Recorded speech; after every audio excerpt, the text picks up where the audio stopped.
Older. Oldest. Tall. Happy. Clear. Is. Lady. Later. Player. Player. More player. Most player. Smarter. More smarter. Most smarter. Okay, let's start on the work of group 1. In the rule number 1, they got taller, tallest, correct? Tall, taller, tallest, correct? Happy, happier, happiest, correct? Lady, hey, wrong. How about rule number 3, player? Correct. More player, most player, correct. How about the smarter? Yes. More smarter, correct? Smarter na siya, may more pa. No. Hindi pwede. So, wrong. Pero most smarter, pwede na siya. Wrong yapon. Ay, dapat smart, smarter, smartest. You got it wrong, so you will have 8 points, may plus 4. How about group 2, reporter? Sige, sige.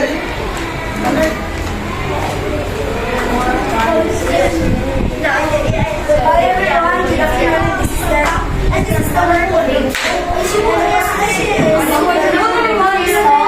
Pamate. Listen. The number 2 is fast, faster, fastest.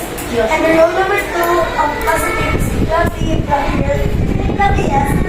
Number 2 is lively, livelier, liveliest. And the rule number 3 of positive is cold, more colder, most coldest. And the hot, more hotter, most hottest. Let's check the work of group 2. Rule number 1 is they got correct.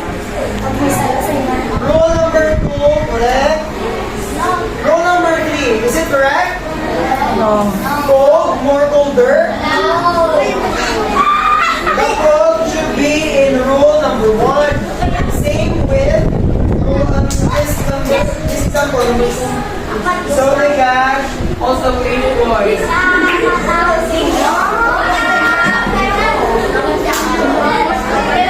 Listen. Listen.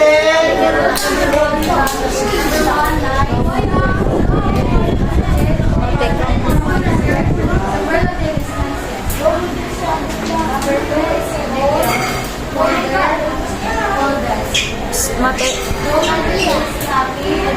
Happier, happier.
Anyone? Okay, please. If there is positive, comparative, and superlative, what is positive degree? This raise your hand if you want to answer. Huh?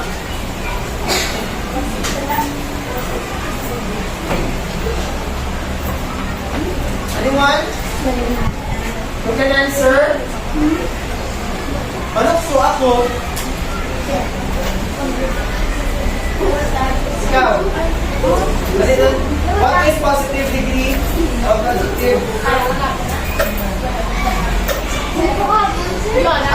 ka.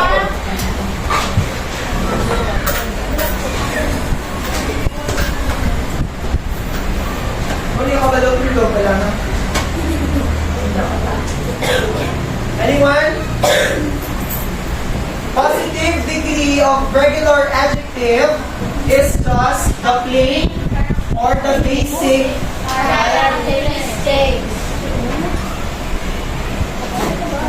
It's just the plain or basic form of adjective. Now, who can tell me what is comparative degree of regular adjectives?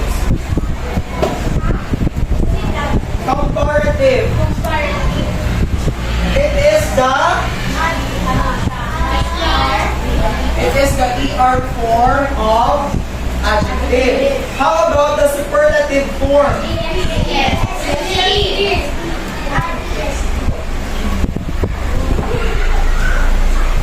Now we go on to the rules of degrees of regular adjectives. Who can give me the rule number 1?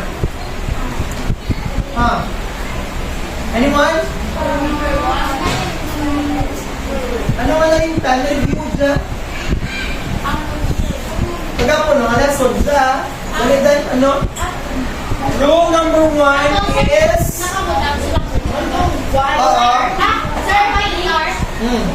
Sige, what is rule number 1? We are, ER, and EST at the end of the word. How about rule number 2? Who can state rule number 2?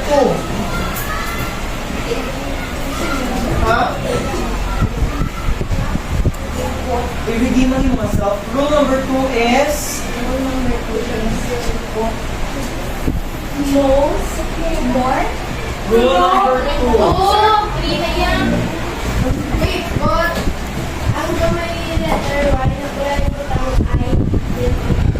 An adjective that ends in Y change to I, and we add ER and EST at the end of the word.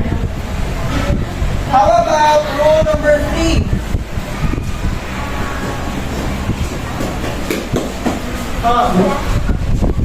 Orwell, rule number 3. What is rule number 3? Tindog. Tindog. Sa. What is rule number 3? Tindog ka lang. Tindog ka lang. Rule number 3 was take rule number 3. Diyan aside with snow.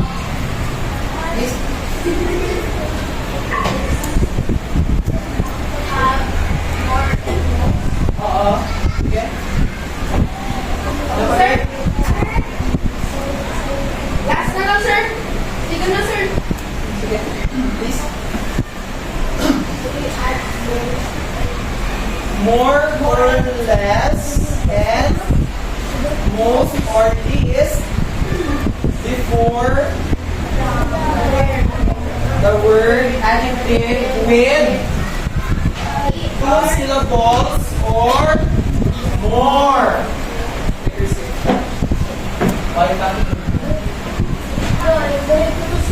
In general, in regular adjectives, there are 3 degrees, namely the positive, the comparative, and the superlative degree. Also, it has 3 rules. Rule number 1, we add ER or EST at the end end of an adjective with one syllable. Rule number 2, an adjective that ends in Y, we change Y to I and add ER or ESE at the end. Gusto mo makuha? What is rule number 3? Rule number 3 is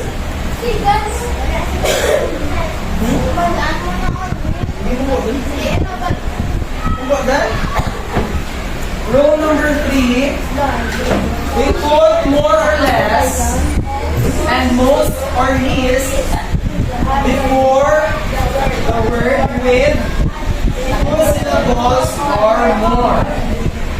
Yesterday, I gave you an assignment that is supposed to be the activity that. So did you bring your assignment with you? Okay, please take out your assignment. Let us check.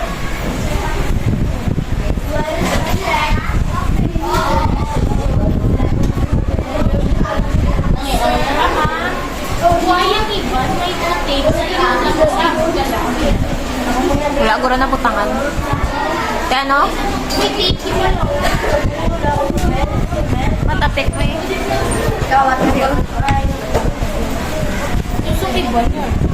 Ako, ano to? Hindi ko din nasa kapit. Bukan dun.